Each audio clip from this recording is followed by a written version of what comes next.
সাংবাদিক বন্ধুগণ,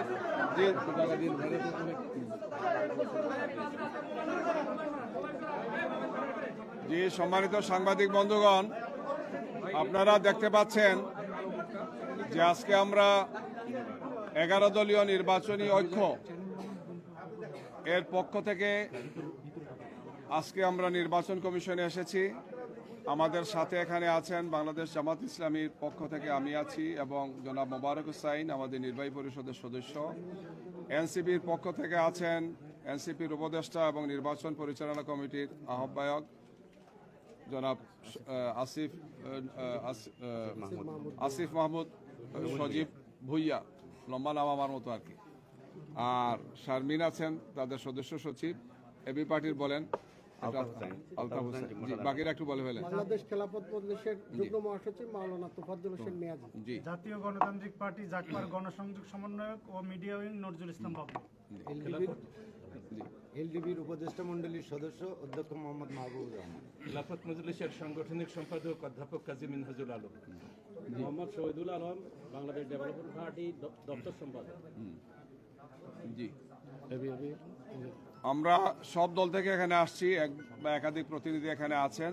আমরা আজকে নির্বাচন কমিশনে এসেছিলাম। আপনারা হয়তো জানেন যে হঠাৎ করে আমরা একটা ওনাদের পক্ষ থেকে নির্দেশনা দেখলাম যে নির্বাচনের দিন নির্বাচনের যে ভোট কেন্দ্র এর 400 গজের মধ্যে কোনো মোবাইল ইউজ করা যাবে না বা কেউ মোবাইল বহন করতে পারবেন না, এই ধরনের একটা দেখলাম। এখানে শুধুমাত্র সরকারি কর্মকর্তা কর্মচারী বা নির্বাচন কমিশনের সাথে যারা আছেন শুধু তাদেরকে থাকবে, আর কারো থাকবে না। এর মধ্যে মনে হয়েছে যে এটা সাংবাদিকরা ইউজ করতে পারবেন না, আমরা তো আর নাই। তো এটা জানার পরপর স্বাভাবিকভাবেই সর্বপর্যায়ে উদ্বেগ এবং উৎকণ্ঠা দেখা দেয়। এটা কেন? নির্বাচন যেখানে আমরা আশা করছি সুন্দর শান্তিপূর্ণ হবে, মাননীয় প্রধান উপদেষ্টা প্রতিবার বলে আসছেন যে ইতিহাসের সবচেয়ে সুন্দর শান্তিপূর্ণ গ্রহণযোগ্য এবং উৎসবমুখর পরিবেশে নির্বাচন হবে, সেখানে এই ধরনের একটি ঘোষণা সবাইকে উদ্বেগ এবং উৎকণ্ঠার মধ্যে ফেলে দিয়েছিল। আমরা তাৎক্ষণিকভাবে তাদের সাথে এসে কথা বলেছি। ওনারা বলেছেন যে অলরেডি এটা প্রত্যাহার করে নিয়েছেন ওনারা, যে কোনো সময় ওনারা চিঠিটা আপনাদের মাধ্যমে আপনারা জানবেন। আমাদেরকে এই কথাটাই বলেছেন। আমরা বলেছি আমরা এখন উদ্বেগের মধ্যে আছি, ওনারা বলছেন আমরা এটা নিয়ে আলোচনা করেছি, এটা প্রত্যাহার হবে। আমাদেরকে বাধ্য হয়ে এই ব্যাপারে খুব জনগণের চাপের মুখেই এবং দেশবাসীর প্রত্যাশা পূরণের জন্যই আমরা বলেছি যে এক্ষেত্রে যদি এটা প্রত্যাহার না হয় তাহলে আমাদেরকে কঠোর কর্মসূচির দিকে যেতে হবে। তো আমাদেরকে তারা আশ্বস্ত করেছেন যে এটা অলরেডি ডান, এই সমস্যা থাকবে না।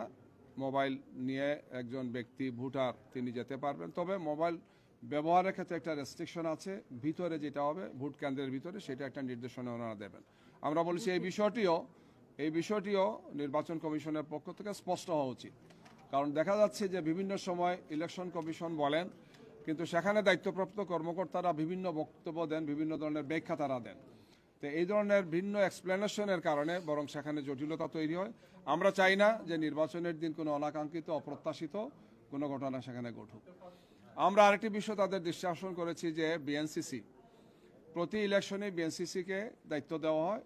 তারা সহকারী বা সহযোগী ফোর্স হিসেবে তারা কাজ করেন, যেহেতু তারা ট্রেন্ড 2 বছরের ট্রেন্ড এখানে যারা কাজ করেন বা যারা এখানে দায়িত্ব পালন করেন। তো ওনারা বলেছেন যে এই ব্যাপারে আরপিওতে কিছু বিধিবদ্ধ কিছু বিষয় আছে, তারপরেও চূড়ান্তভাবে ওনারা না করেন নাই। এটাকে তারা কিভাবে সমন্বয় করা যায় তারা সে বিষয়টি ভাববেন। আমরা এটা বলেছি যে এবারের নির্বাচন যেহেতু অত্যন্ত গুরুত্বপূর্ণ একটি নির্বাচন এবং দুটো নির্বাচন এখানে একসাথে হচ্ছে, গণভোট এবং জাতীয় সংসদ নির্বাচন, এবং যেহেতু জনগণের ভোট দিতে সময় বেশি লাগবে এবং গত 3টি নির্বাচনে অংশগ্রহণ করতে না পারার কারণে মানুষের স্বাভাবিকভাবে আবেগ, আগ্রহ এবং উৎসাহ বেশি থাকবে। এই জন্য যত বেশি পারা যায় সাপোর্টিং এই সমস্ত ফোর্সগুলোকে দেওয়া উচিত, যাতে সুন্দর শান্তিপূর্ণ নির্বাচনটা নিশ্চিত হয়। এই ব্যাপারে তারা বলছেন যে প্রয়োজনীয় পদক্ষেপ তারা গ্রহণ করবেন। আমরা আইনশৃঙ্খলা পরিস্থিতি নিয়ে কথা বলেছি, খুলনার ডিআইজির ব্যাপারে আমরা বলেছি, আমরা নাটোরের এসপি সাহেবের কথা বলেছি, আমরা শরীয়তপুরের এসপি সাহেবের কথা বলেছি, আরও কয়েকজনের কথা আমরা তাদেরকে বলেছি যে এই সমস্ত আইনশৃঙ্খলার দায়িত্বে যারা আছেন তাদের পক্ষ থেকে যে ভূমিকা রাখা হচ্ছে সেটা কোনো অবস্থায় একটি সুষ্ঠু সুন্দর গ্রহণযোগ্য নির্বাচনের জন্য অনুকূল নয়। এদেরকে প্রয়োজনীয় দিক নির্দেশনা দেওয়া এবং প্রয়োজনে এদেরকে প্রত্যাহার করতে হবে, অন্যথায় এই সমস্ত এলাকাগুলো সহ আরও কয়েকটি এলাকাতে নির্বাচন সুষ্ঠু হবে না। আমরা গতকালকে আপনাদেরকে বলেছিলাম যে পটুয়াখালীর বাউফলে ওসির কথা বলেছিলাম, ওসিকে তারা প্রত্যাহার করেছেন এবং তিনি বারবার এই ঘটনা ঘটিয়েছেন। গতকালকে তার চরম বাড়াবাড়ি ছিল, পরবর্তীতে তোনার অ্যাকশন নিয়েছেন। আমরা ঢাকা 1500 আরও গুরুত্বপূর্ণ দায়িত্বশীল আমাদের শীর্ষ নেতৃবৃন্দ বা জাতীয় নেতৃবৃন্দ যেখানে ইলেকশন করছেন সেই সমস্ত আসনগুলোতে নিরাপত্তা নিশ্চিত করা, আইনশৃঙ্খলা বাহিনীকে প্রয়োজন নির্দেশনা দেওয়া, এরপরে নির্বাচন কমিশনে যারা আছেন তাদেরকে প্রয়োজন নির্দেশনা নিয়মিত তত্ত্বাবধান করা এবং যে সমস্ত আসনগুলো নিয়ে বা যে সমস্ত এলাকাগুলো নিয়ে আশঙ্কা আছে যে বড় আকারে কিছু হতে পারে সেই সমস্ত ব্যাপারে বিশেষ নজরদারির কথা আমরা বলেছি। ওভারঅল আমরা আশা করেছি, ওনাদেরকে বলেছি যে এমন কোনো পরিস্থিতি উদ্ভব যাতে না হয় আমাদেরকে বারবার আসতে হয়।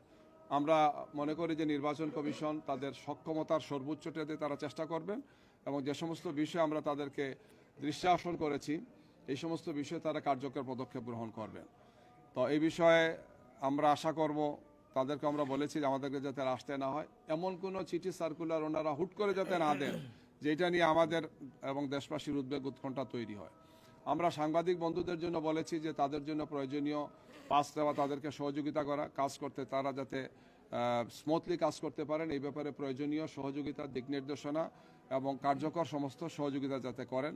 আমাদের সাথে সাংবাদিকরা বাইরেও কথা বলেছেন, তো এই ব্যাপারে ওনারা প্রয়োজনীয় পদক্ষেপ গ্রহণ করবেন, প্রয়োজনীয় সহযোগিতা করবেন।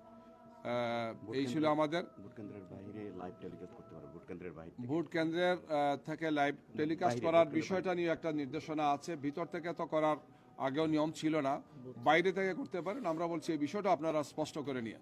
কিছু কিছু বিষয় ওনারা বলেন, কিন্তু যেহেতু আপনাদের সামনে না বলার কারণে জাতি জানে না এবং অনেকেই এই বিষয়টা বুঝতে পারেন না, যার ফলশ্রুতিতে বিভিন্ন ব্যাখ্যাটা তৈরি হয়। আমরা বলেছি নির্বাচনটা উৎসবমুখর পরিবেশে করার জন্য নির্বাচন কমিশনের পক্ষ থেকে সময় সময় এই সমস্ত বিষয়গুলো জাতির সামনে স্পষ্ট করা উচিত এবং এই নির্দেশনা দেওয়া উচিত রিটার্নিং অফিসার বা সহকারী রিটার্নিং অফিসার বা আরও যারা আছেন তারা যাতে একই ভাষায় কথা বলে।